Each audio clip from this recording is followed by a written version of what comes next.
So the devotion of the Sacred Heart in the church is one of the most popular devotions, but it's kind of up for debate as to when it really started. Most grandmothers know of St. Margaret Mary in Paray-le-Monial, which is a small town in France, where Jesus appeared to her, the Sacred Heart appeared to her in the 17th century in her Visitation Monastery. And so a lot of people think that that's actually when the devotion started, but we have records going all the way back. One of my favorite prayer books actually is a book from Carthusian monks. It's like this thick, and it's all their different devotions and prayers to the Sacred Heart, but that dates from, I think, the 13th or 14th century, so even earlier than St. Margaret Mary. But if you ask me, I like to take it all the way back to the Last Supper, actually.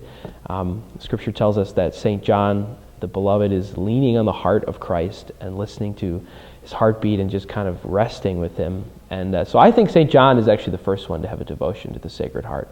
But it's interesting because St. John, St. Polycarp is a disciple of St. John, right?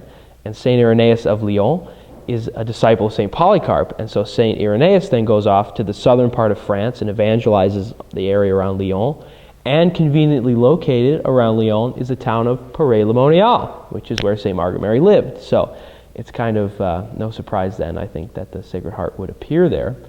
So St. Claude La Colombière, whose feast we're celebrating in a few days, was the spiritual director of St. Margaret Mary because she was having these apparitions and people thought she was going insane, as often happens when you have apparitions. So the Jesuits sent St. Claude there at the request of the Mother Superior of the Visitation Monastery to try and clear things up. Is this really an authentic apparition or not? And through St. Claude and the Jesuit sort of style of discernment of spirits, he was able to attest that it was in fact kind of an authentic apparition. And so because St. Margaret Mary was cloistered, it was kind of up to St. Claude to begin the spread of the devotion.